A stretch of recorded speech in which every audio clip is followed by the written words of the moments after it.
বরিশালে বেড়েছে কুকুর বিড়ালের কামড়ের আক্রান্ত রোগীর সংখ্যা।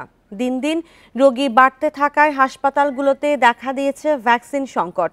বরিশাল জেনারেল হাসপাতাল কর্তৃপক্ষ জানিয়েছে, শুধু নভেম্বর মাসে পোষা প্রাণীর কামড়ে আক্রান্ত হয়ে হাসপাতালে এসেছেন ১,৪৪৯ জন।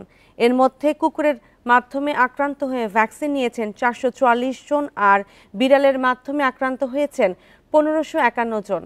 অন্যান্যভাবে আক্রান্ত হয়ে ভ্যাকসিন নিয়েছেন ৪১ জন। হাসপাতালটিতে গড়ে প্রতি মাসে ভ্যাকসিন নিতে আসেন ১২০০ থেকে ১৩০০ জন মানুষ।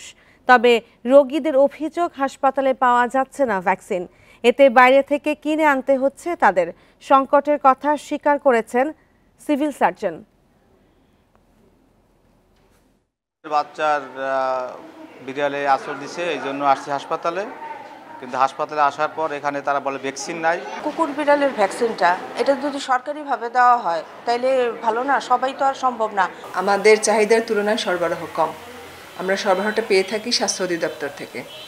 আমরা যখন চাহিদা পাঠাই দেখা যায় আমরা ৫,০০০ ভায়েলের জন্য চাহিদা পাঠাচ্ছি, আমাদেরকে ৩,০০০ দেওয়া হচ্ছে।